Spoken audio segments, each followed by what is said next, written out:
Hey y'all, so I am back with another video. We're here to talk about Chasing Dallas Season 6, Episode 11. It was given what it was given. So let's give it what we got. So the episode starts off with Jayla and Mother. They are sitting down to the Starbucks. And we find out that not only is Mother unemployed, but Jayla lost her job as well. Thank God we have somebody to pull information up out of you, because if it wasn't for that, we wouldn't have really... Everything we kind of know comes from somebody secondhand pulling the information from you, because you just don't want to share. Which is kind of unfair, because from what I understand, I didn't see it for myself now. I heard this through the grapevine. You was on a whole nother show giving all you came to give. Now, I did learn recently that, like I said, you lost your job and that you had a cancer journey that you had to walk through. So that does change things up for you and make you kind of change your perspective towards life. But I personally would be like, shit, I made it. Hallelujah. You know, like really living my life to the fullest, because I understand how precious life is, as opposed to being so demure that you kind of come across boring and unapproachable. Even though I heard you are the sweetest thing since sliced bread, you know? So they talk about losing their jobs, and then they get to talking about certain members of the crew and how they rock with some and how they don't rock with others. Jayla then goes on to say, because then they started talking about Jet Jeff a little bit, which I knew was bound to happen. I didn't know Jayla felt the way she felt about Jet. You know, she kind of echoes Mother's sentiments to a much smaller scale. But she said that 7 Deep was right. You know, I guess his wording and his vernacular and how he approached the situation was a little bit off kilter, and maybe she wouldn't have used those words exactly, but she agreed with his sentiments. And I'm like, oh, like one thing I can say about black people is that we create a lot of stuff, but we don't really gatekeep anything other than like a few things, like saying, you know, the N word, or, you know, just certain things that we experience as a black culture, we hold sacred. But music ain't one of them. We don't have a problem with white people singing country music. Just don't exclude us out, knowing that we invented it. We don't have a problem with Hispanics and people of other nationalities singing rap music. Just don't overdo it, and don't try to act like you us. Do it your way and have your little day. You know, like, we don't gatekeep. So to say it's a black culture or a black genre, like, okay, and what does that have to do with the price of rice in China? Like, we don't gatekeep music. That's why we are so resilient and blessed as a culture, even though we are oppressed. That's how I know we are favored by the Lord, because we just like the Egyptians. The people that was in Egypt for 400 years, we just like them. We oppressed, but it's just like God still got us, you know, and he still favors us. Rachel, girl, I guess you must have heard what I said last episode, and you took heed to my advice. You quit your damn job. In today's economy, unless you have something that's a sure, this love is a sure thing. Unless you have a sure thing backed up, I would not recommend quitting your job to chase a dream. I know that this is chasing, but you're not paying. You know, like, you're not getting paid. You're not making any money. And, you know, if at first you don't succeed, how you gonna dust yourself off and try again if you have no money to start up again? And everybody will let you know that when you're starting a business, the first year, within the first 3 years, is really hit or miss. You will struggle within those first 3 years. You don't have any capital or any cushion to land on when the hard times come. That will inevitably come. So it's like, whoo, girl, all right. So you prepping for your lip gloss lunch, and I'm just like, you mixing this shit up on a plate. Like, I saw this little machine on Amazon, on TikTok, that kind of pump. How you gonna buy it with no job? Oh, you going back to your old work? Maybe you don't want to work. Maybe it's not that you don't want to work a job. Maybe you don't want to work this job. Because I told you what to do. I said, if you don't want to do this, go ahead and quit your job and go back to the bills that get paid. You know, the work ain't honest, but, you know, go back to what you know and pass that job on to Mother. I didn't know Jayla was standing in the need as well, so you got 2 people to choose from. That's what you gonna do, mama. You going back to your roots. Okay, got it. Jayla and Donnie. So Jayla and Donnie meet up at the park, and this was really the first time they kind of had a scene together alone, and it was really positive. So Donnie made some very valid points. Donnie said Little Miss Jet Jeff, I got a beef with you that's larger than the beef that I came in here with, because not only did I have a beef with you that really didn't get resolved, I now have a beef with 2 other people as a result of having a beef with you. And I done fought everybody but the one person I originally had a beef with. So since I had to go through all of this, just because me and you got a beef, you got to catch your round. And as much as I love Jet, mama, you can't always play the prissy, I don't fight, I call the cops. You can't do that. Not in the situation. I mean, I guess I can't tell you what to do, but at the same time, it's just like, this boy has gone through a lot. Just because he has a disagreement or a beef with you, and everybody else got in the ring with him, everybody else got active with him, but you're just like, girl, not gonna. I don't know. I think that will only take you so far. I don't condone fighting. I used to be an advocate for it in the past, but I had to pay for it severely. So I don't really recommend that. But at the same time, you owe him some sort of recompense. Like, none of this would have, he wouldn't have experienced it. Now, grant you, it made for a great season, but he wouldn't have experienced any of this had he not had a beef with you. So, girl, you're going to have to give it up in some way. In some way, you owe him a conversation, some sort of recompense, a diss record, a feature, something, you know? Okay, so Lamont and his girlfriend, let's just call her Peaches, because I don't know her name, but she give me Peaches. So Lamont and Peaches is walking down the sidewalk. Mama's sipping, it looked like a wine cooler. And, you know, he doing his thing. And he basically brought her outside to walk down the sidewalk in the neighborhood to ask her how she felt in the relationship thus far, and is she okay with dealing with a bisexual man, knowing all that comes with him, this, that, and the third. And Mama said, I mean, I'm cool with it. I know what I signed up for, but that Rachel. Now, somebody posed the question in the Justice League group chat, and I'm not going to expose you because I don't know if you want this information out, but I know you don't care, because I know you don't care. I know you. But somebody asked if Mama was trans or of trans experience. Now, I don't know. That wasn't a read. The person was genuinely concerned and unsure. But trans or not, women be knowing. I don't know if they put intuition in that estrogen or not, but women be knowing. And the fact that she had a question about the one person that you just happen to be involved with, and you want to blow it off like y'all was just cool, just Facebook friends, and y'all hugged one time and maybe a kiss was involved. Baby, that is not what we heard. And baby, we all saw the live. And they said that this was going to come out later, so maybe this is just the beginning of a further bigger explosion.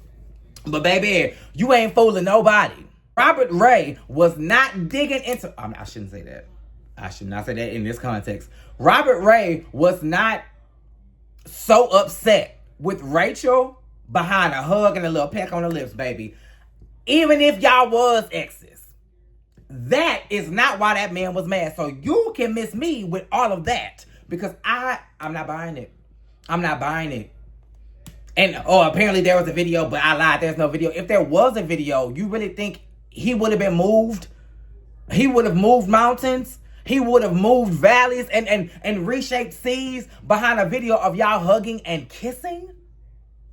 Girl, you may fool Peaches, but you ain't gonna fool me. And I'm telling you from experience, you better get ahead of the story. If you want to salvage any part of this relationship, you need to get ahead of it. Tell her before somebody else do, because while she may stay with you, it's going to fracture the crap out of your trust. I'm telling you that right now. Because one of the main questions is, why couldn't you come to me? So now you a liar, and now I feel like you're not comfortable enough to tell me the truth. So not only do I not trust you, now I'm questioning myself. What am I not doing to make you feel comfortable enough to tell me anything? Child, okay, I'm just saying. Zesty and Blanche's event. Now, I want to give an honorable mention to Kelly For whatever reason, Kelly could not make it, even though Kelly was selling tickets. Kelly was doing all the promotions, and Kelly, this was going to be her first event as a Reckless Doll, and she missed it. I understand you have prior obligations. I understand you have, I guess, bigger obligations that you deem bigger. But it's never a good look when you are absent the first day on the job. It is. You can do all the promotion, all the I-9, all the onboarding in the world. For you not to show up for your first day of work just does not look good in any aspect. But whatever, I digress. We're going to move on. So the group meets outside and they talking about the food and the liquor. Now, the food looked all right. You know, the crab ball, the shrimp ball the shrimp was scam. The shrimp was scam, girl. I'm from Texas. My man is from Louisiana. When you tell me you having a seafood ball and I hand you my plate, I don't want to see any of the plate underneath the seafood. If the plate is white, I don't want to see no white. Unless I'm holding the edges. I need my plate runneth over. And it was not runneth over. You was giving a spoonful and sending people on their way. And that's just not going to work for me. So they was talking about that. And I guess they compared the food from that night to the food from the last event that Rio Blanche provided food for. And I ain't gonna lie, y'all, nobody had anything good to say. They said the chicken was cold. They said the cupcakes came from Walmart. They said the sauce wasn't saucing and the dip wasn't dipping. Girl, they said, you know, yeah, you know. So the whole time they saying that, Zesty outside like, you know, like, she defending, but at the same time, you really can't defend because you can say, oh, my wings was hot. That don't mean mine was. That don't mean mine wasn't cold. Like, and you can't argue that them cupcakes came from Walmart. What you gonna say? He made them and put them in those perfect little... Girl, come on now. He ain't no baker. He ain't Betty Crocker.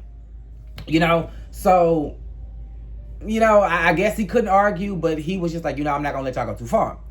It really didn't go too far. They was kikiing like gay people do, like catty people on TV do. Do you know? Well, you know. Child, Zesty tried it in he galloped inside of that club and said, Blanche, girl, they talking about you. Girl, they outside. And tiptoed and galloped back behind Blanche to go outside so she could see the result and the aftermath of the melee she started. She was the one that came.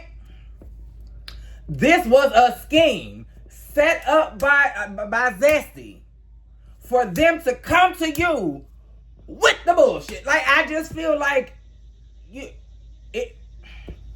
this scene showed exactly how you move, Zesty. It showed how you move in real time. This is the exact reason why when Jeff came to support whatever y'all had going on and felt double teamed, he saw it coming out of nowhere. Because that's how you move. As soon as you get the little information, you run and you gallop and you try over to the person who they talking about and you spill it all. That's not loyalty. That's not... Loyalty is defending me when I'm not present. Loyalty is basically just discerning what's going on. Like, I understand telling your friend something, but it's the way you tell it. Girl, they was josing, because they say josing in Louisiana. You know, I've been around my man for 2+ years. They josing, or they, you know, girl, they keep hearing about your food. You know, it ain't no real tea, but girl, they eating you up. Play it off like, girl, you can tell your friend without angering your friend. You got her started. To the point where her mama came outside, phone was in the pocket because she was ready to go. You're messy. You are messy.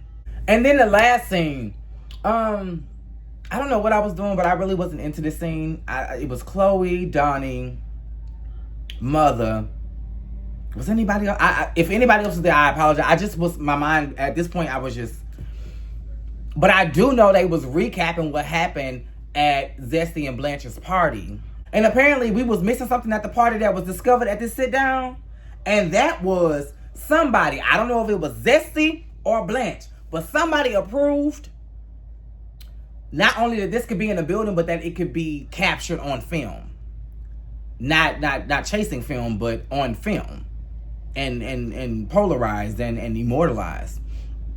A sign that said, Mexicans are niggas too. Now, while I understand the relation in the struggle, while I understand the relation in the prejudice of it all, while I understand the relation in the discrimination, no. I told y'all that one of few things that we gatekeep is that N-word. If you're not black, you can't kick back. Like you can't. No. If that was the case, then y'all need to give us license to call y'all and other people Mexican slang terms.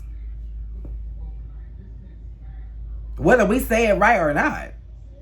Are you not clocking what's going on? Like, I don't understand. People want full access to our culture and then want to police theirs. So y'all want to say nigga?